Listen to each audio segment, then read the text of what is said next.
அஸ்ட்ரோசைன் channel வாயிலாக உலகெங்கும் வாழ்ந்து கொண்டிருக்கும் சகோதர சகோதரிகளுக்கு அன்பார்ந்த வணக்கங்கள் மற்றும் வாழ்த்துக்கள். இன்றைக்கு நம்ம பார்க்கக்கூடிய காணொளியானது 2026 ஆகஸ்ட் மாத ராசி பலன்களை பார்க்க போகிறோம்.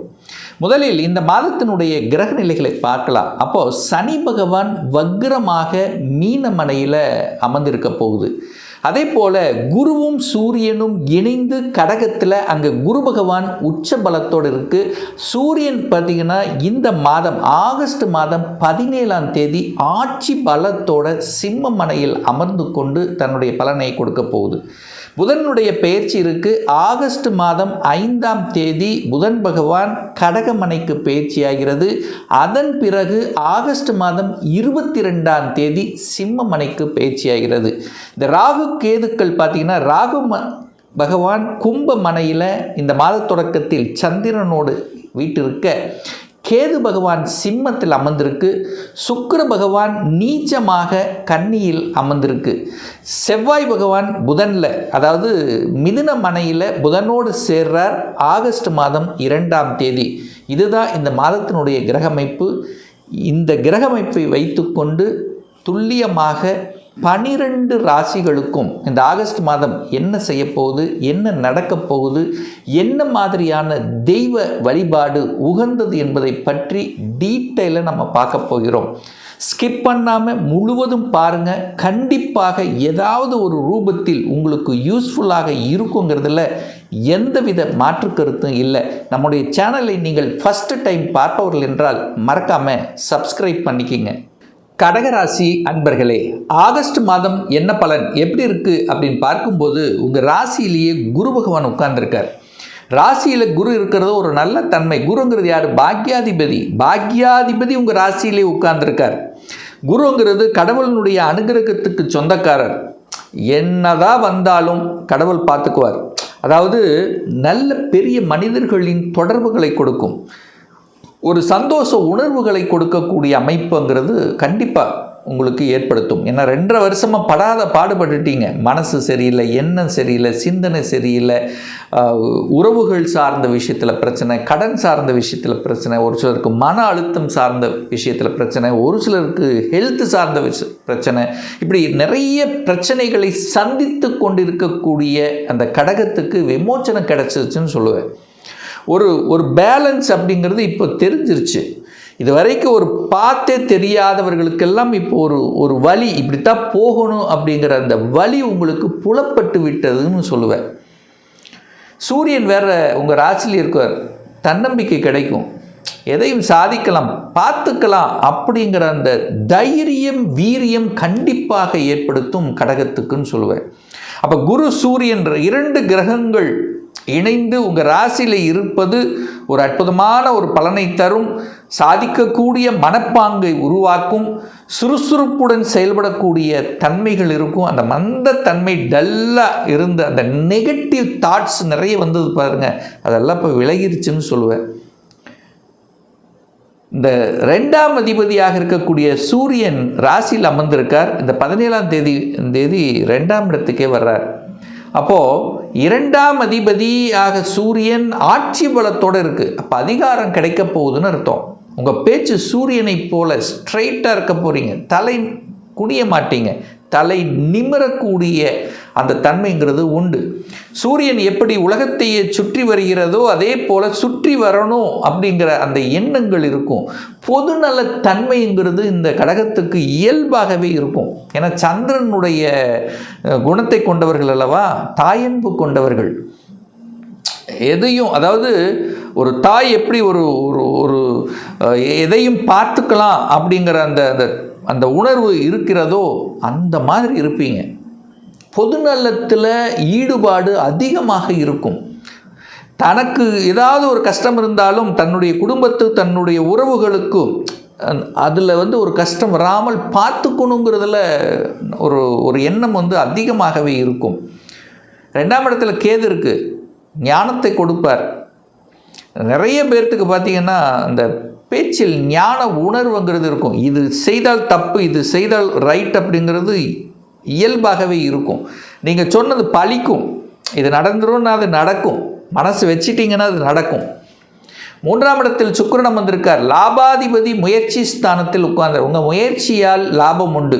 நீங்கள் எதை செய்தாலும் முயற்சி எடுத்தீங்கன்னா வெற்றி உண்டு, அவ்வளோதான்.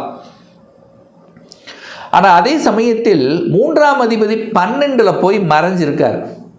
அப்போ யாருக்காவது ஜாமீன் கையெழுத்து போடலாமா? கடகராசி என்பவர்கள் கண்டிப்பாக போடக்கூடாது. ஸோ இதை மைண்டில் வச்சுக்குங்க. ஒரு ஜாமீன் கையெழுத்து போடுவது, புதன் போய் 12ல் மறைஞ்சிருக்கிறதுனால எழுத்து, டாக்குமெண்ட், இந்த விஷயத்தில் கவனத்தோடு செயல்படணும். தகவல் தொடர்புத்துறை, கம்யூனிகேஷன் என்ன வருதோ அதெல்லாம் கரெக்டாக பார்க்கணும் அப்படிங்கிறதையும் ஞாபகத்தில் வைத்துக் கொள்ளுங்கள் இந்த கடகராசி அன்பர்கள். 5ஆம் அதிபதி 12ல் போய் மறைஞ்சிருக்கார். அப்போ குழந்தை நினைச்சு ஒரு வருத்தம் உங்கள் மனசில் இருக்கும். ஆனால் குழந்தை காரக கிரகம் 5ஆம் இடத்தை பார்க்குது, உச்சமாக இருந்து பார்க்கிறார்.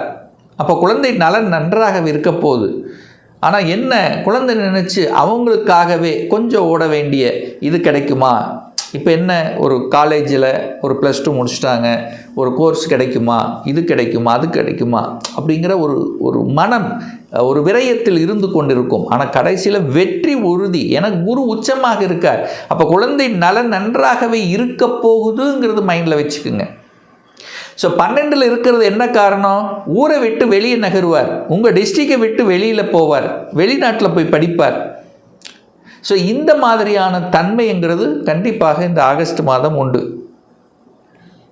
அப்போது குழந்தை படிப்பு நன்றாக இருக்க போகிறது. குழந்தைகள் வெளிநாட்டு தொடர்புகள், வெளி மாநில தொடர்புகள், வெளி டிஸ்ட்ரிக்ட் தொடர்புகளை கண்டிப்பாக உருவாக்கும். 6ஆம் அதிபதி கடன், நோய், எதிர்ப்பு, பகையை தரக்கூடிய அந்த குரு பகவான் உங்கள் ராசியிலேயே உட்கார்ந்துருக்கார். அப்போது எதிர்ப்பு, பகை கூடவே கூடாது. 6க்குரியவன் லக்னம் தலைமையிலேயே இருக்கானா, அப்போது ஹெல்த்தையும் கேர் எடுக்கணுங்கிறத மைண்டில் வச்சுக்கோங்க. ஏன்னா 6ங்கிறது நோய், 6ங்கிறது கடன், 6ங்கிறது எதிர்ப்பு. ஸோ இதுவும் உங்களுக்கு வரும். அது வருது அப்படின்னா கொஞ்சம் விலகி இருக்கிறது நல்லதுங்கிறத மைண்டில் வச்சுக்கோங்க.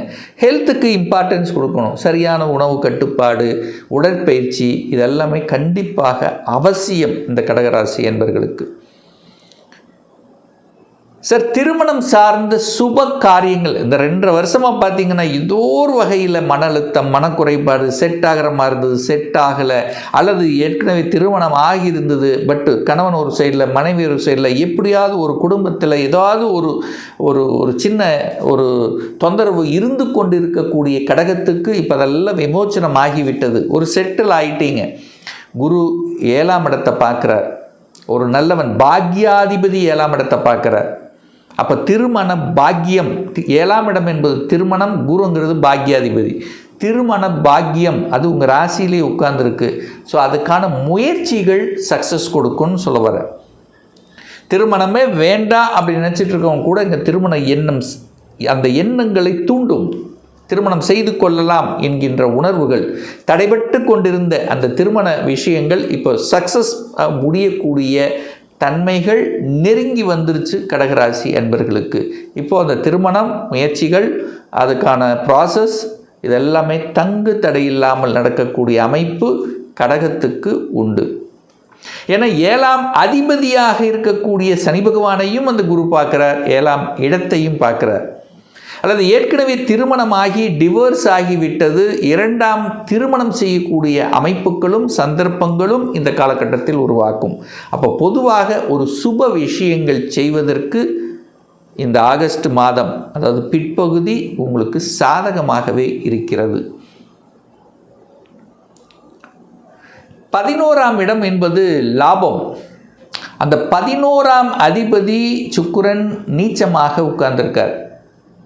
அப்போ நினைப்பீங்க, அப்படியே லாபமா, இது செய்தால் லாபம் உண்டா இல்லையா? அப்போ நல்லா யோசிப்பீங்க.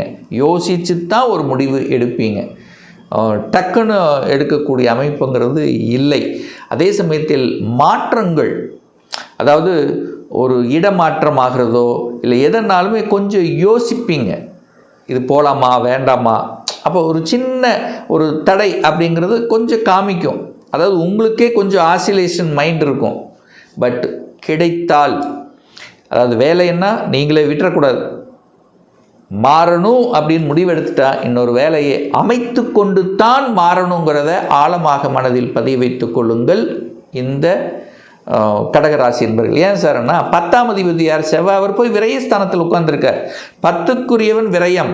அப்போது தொழில் விரயம், வேலை விரயம். அப்போ விரயத்தை ஏற்படுத்திடக்கூடாது அப்படிங்கிறத மைண்டில் வச்சுக்கோங்க.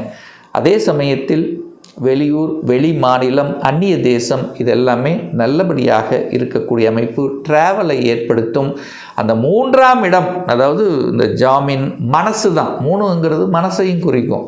மனசு மட்டும் பாசிட்டிவ் உணர்வை வலுப்படுத்தி கொள்ள வேண்டும்.